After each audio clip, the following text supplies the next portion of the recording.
Hi guys, and welcome to my adapted performance of Mutter Kunststoff, an exploration of ecofeminism, ecology and performance. Here is just a reminder of the first two slides of the PowerPoint for reference for the rest of this performance. So this is an overview of what it would be if it was in the performance space, regarding the sculptures, my materials and my positioning within the space. Something to mention is things that are missing in the performance, and this is due to the sad pandemic, meaning that a lot of my products are at home, so I'm unable to access them. These products are named out in the PowerPoint, so please have a look at that. Most of these videos are recorded just by myself, and a lot of them are one-handed, so please take that into consideration.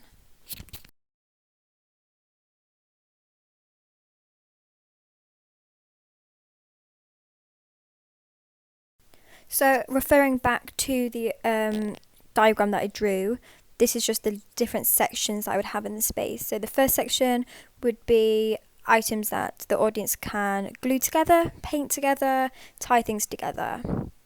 This next section is materials. So this is foliage, things to make the dress longer. It would have a lot more of the plants and the flowers and along those types of products. This next section is culturally conditioned, gendered, represented items. The next section are the smaller items, so things that people can get very fine with details, such as small wrappers. The next section is the big plastics, general plastics.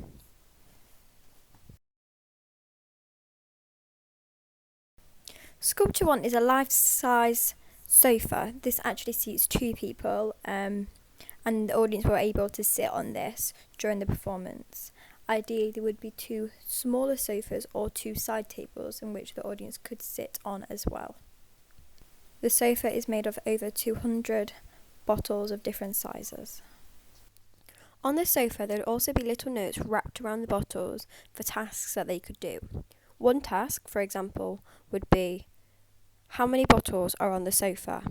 Then scratch the number on the floor with chalk.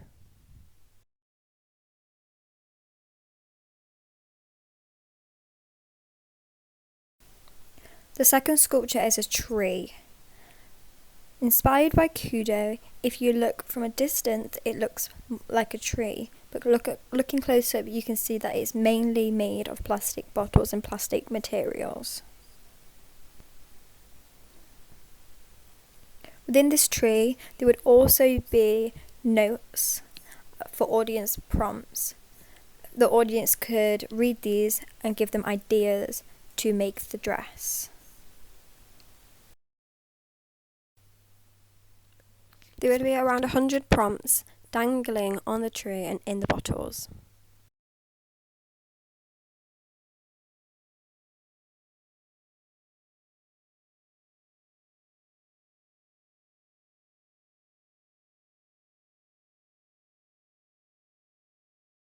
When originally recording this section, I did forget to put the prompts inside the tree or record them, so I'm just going to show you where I'd place them. Inside the bottles is where the letters will be.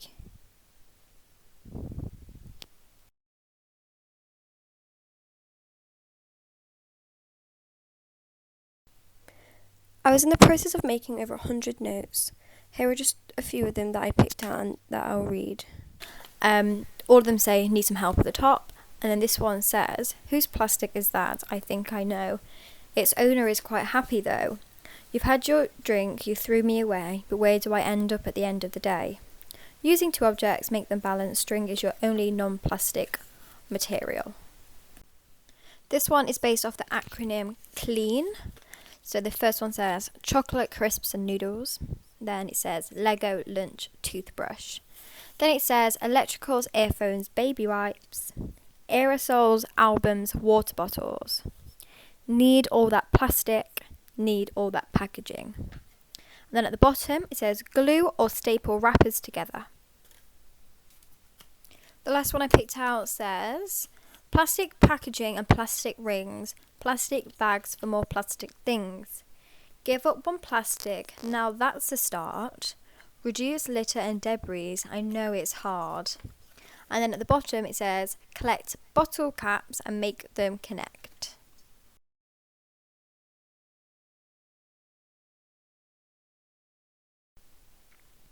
During the performance, the audience's role is making the dress. They can either decide to use the prompts given from the trees, use their own ideas, or ask myself. During the performance, I would go over the 3 stages of becoming a statue. These are highlighted in my PowerPoint. But I'll show you some videos of the examples of the movements that I do in the first section, the middle section, and the end. This is what I refer to as figure 1 in the PowerPoint. Free-flowing movements and very chatty. Moving on to figure 2, restrictive movements and less chatty, more serious questions.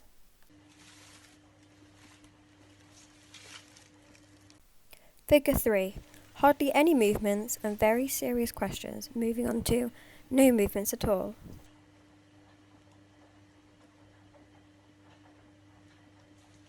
The questions that I ask all coincide with the stages of being a statue. So we are focusing on the first section. This is easy questions to start getting the audience to think. So for example, if Emma was near me, I may say to Emma, "Oh, what are you making? Do you use this product on a day-to-day basis? How do you dispose these products?" And other people such as Barnaby and Alex would be having similar conversations with other audience members. So for example, if one person was using bottle caps, they may ask, "Have you ever thought about reusing these? How would you reuse them if you did use them in different day-to-day basis?" These questions would progressively get more high engagement and theoretical. The reason for using Barnaby and Alex as my helpers is a deliberate challenge of the gendered norms. They both choose not to identify as the culturally assigned genders, so this blurs the line of what is gender and in turn blur the line of what is culture and nature. During the process of making this, I would also have soothing wind sounds in the background. I will try and add this over the layers of the videos I'm going to put in a second. This is because it lets the audience feel a little bit more at ease, creating like a more warm atmosphere as well, and adding that extra layer of the nature environment. Another thing to note was in the original performance, I did speak to the tech team regarding changing the air conditioning. So ideally I would have liked to have the air conditioning higher so it's a warm environment, suggesting that pollution and plastic pollution in particular is actually causing the environment to get hotter. In particular, when I was recording this video, on the day it was 22 degrees outside, so this works in my favour. So just use your imagination whilst watching the rest of this performance. The way I've recorded this is that I'm going to do all of the creating of the dress myself, in a particular order that makes it easier for me to record to show you guys. However, if this was the originally attended performance, the audience may make the dress in many different ways or whichever is convenient for them. There is no right or wrong way to make the dress. This is just the way I decided to do it in the purpose of this video. Originally the audience would be doing this, so I am acting as the audience. In this particular video I have put down a sheet which I have painted myself in different colours but the audience could use. I get different types of plastics and I used sellotape and I also used string to put them in different places to create different shapes and different textures. The audience were able to use different products to create different shapes to add to the dress. I then go ahead and use crisp packets and cut them up into different strips to create more textures, and then I added them to the material by sellotaping them.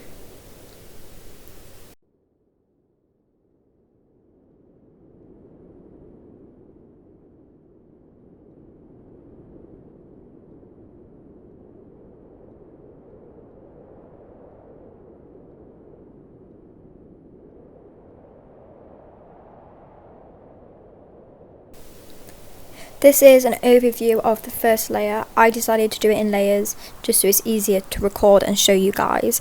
The audience may choose to do it in different ways. So this is the first layer, and the second layer I decided to use bottles and connect them both by plastic washing line.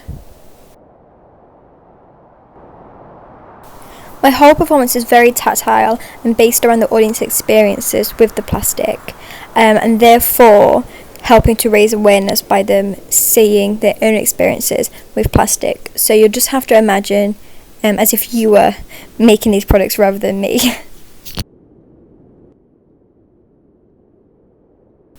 This next section, I'm going to demonstrate a cross-hatching technique with plastic bags. I've used this multiple times throughout doing the dress. There is deliberate selfish individualism to get people to think about how they interact with each other and the environment. I challenge this by making all people work, not only with the products but also with each other. Barnaby and Alex may help with this touch-based rhythm. This shows us how, as humans, are the cause of many things. We are powerful. We create the normalisation of so many things such as plastic, as well as societal norms of gender. Hopefully this will engage people with the thoughts of that. This may be a good point where Barnaby, for example, may speak to whoever is cross-hatching and ask them a question such as, do you buy plastic bags or do you reuse them when you go to the shop? For the purpose of recording, I put the gendered items on the next layer. So this had makeup bags, makeup remover, glasses intertwined with the plastic and string. I also had things like headphones and eyelashes.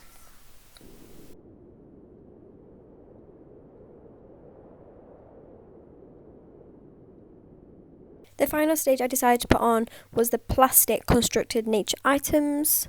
So as you can see in the video, there is plastic, foliage and nature items. Then I would gather the natural forming nature items. If I wasn't in isolation, I would go outside and get broken branches and fallen leaves as well to add on. For the next section, I picked up some more fabric that I've painted, attached some paper clips and then attached some washing line. If this was a real performance, I may be in my second stage of becoming a statue. The questions may have become slightly harder by now, so I may ask the audience members, do you believe that some activities females should not participate in just because a man does? The purpose of this is to get the audience to engage their thoughts on questions regarding gender.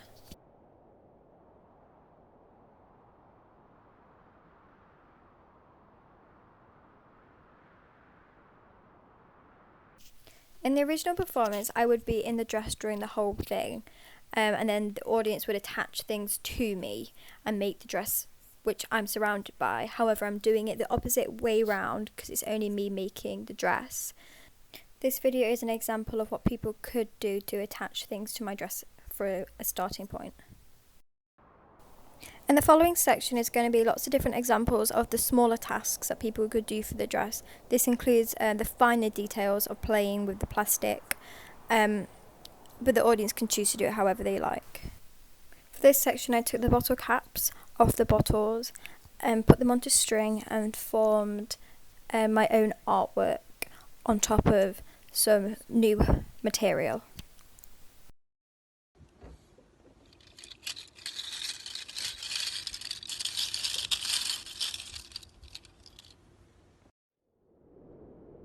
An example of something Alex may say is, how many water bottles do you use on a daily basis, and how long do you think they take to decompose? On one of the prompts on the trees, it said to play with the bottle caps and then reattach the bottles after. They can interpret however they want to, but this is how I did it.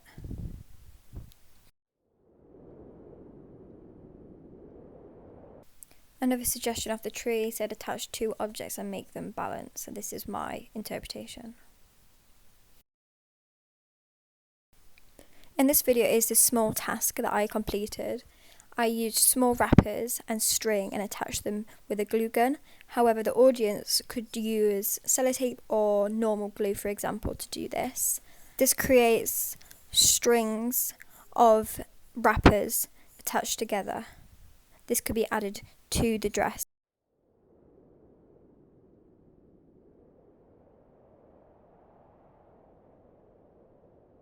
This might be a good point if an audience member is using this product for me to ask them, did you have celebrations at Christmas? And have you ever thought about how there is so much plastic that they contain? What other materials would you use instead of the plastic for the celebrations? These questions engage the thinking more deeply than the simple, do you use plastic ones at the beginning, showing how the questions are progressively getting more intense as the performance goes on.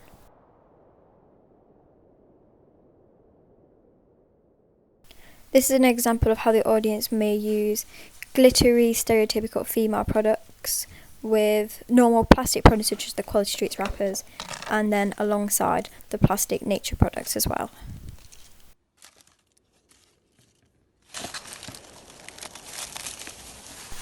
When an audience member is doing this may engage their thoughts with how plastic and nature can actually become a hybrid together.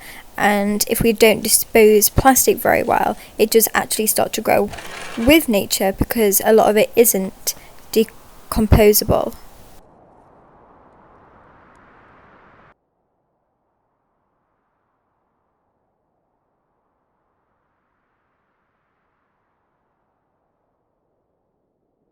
Here are some plastic nature hybrid sculptures that I've made. A few of them would be placed out in the space already to give the audience inspiration, and they are able to do the same as well if they wanted to.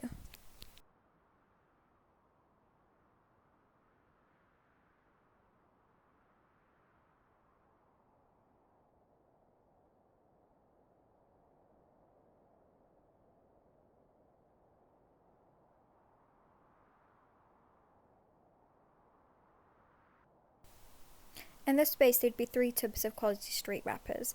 In this video I decided to attach them together using a hot glue gun. However, the audience could do this by stapling them, by attaching them via string, or using a glue stick.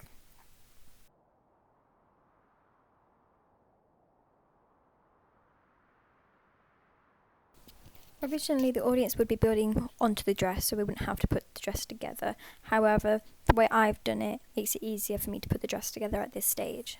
When glitter is used, I would usually speak to the audience with whoever's using it and talk about how most glitter actually has plastic particles inside of it. I would ask an audience how long they thought glitter takes to decompose, and then go on to tell them that it takes hundreds of years for glitter to decompose because most of it actually ends up in the ocean. Pink glitter is also a stereotypical gendered product.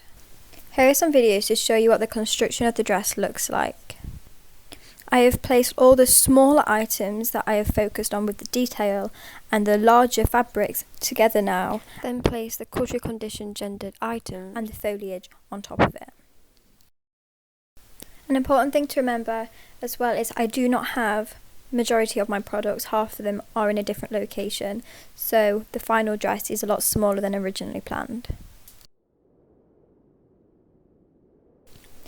Here are some videos and pictures of the original dress that I constructed, in which the rest of the dress and materials would have been attached to.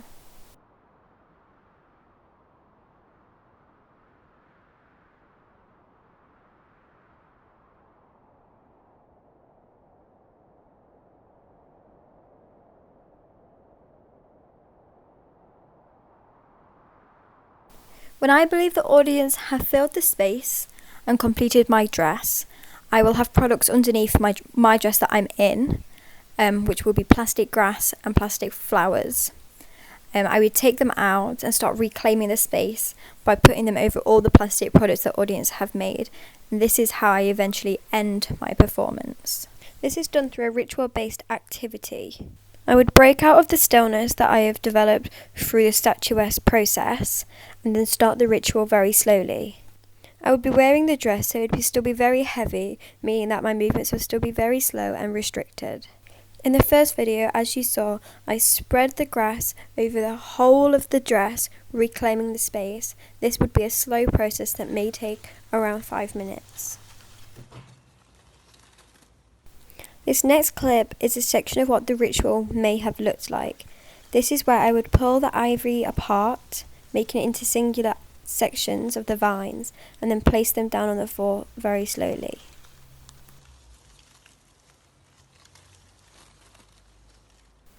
Over 10 minutes using the ivy, the flowers and the grass, there would be a big build-up of this plastic nature items over the whole of the dress.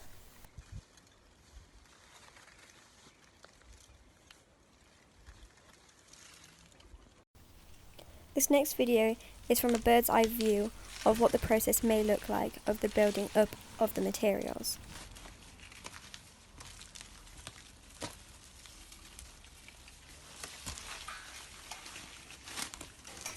You'd have to imagine that this would be very slow and restrictive, especially because of the dress, and there would also be a lot more materials. This is symbolism of nature taking over the man-made plastics. Here is what the final dress may look similar to.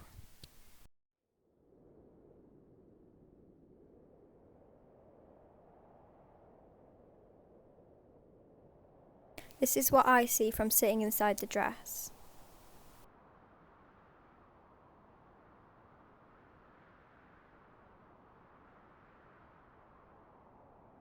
Here is a final video of what the dress may look like.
When an audience member is doing this may engage their thoughts with how plastic and nature can actually become a hybrid together. And if we don't dispose plastic very well, it does actually start to grow with nature, because a lot of it isn't decomposable.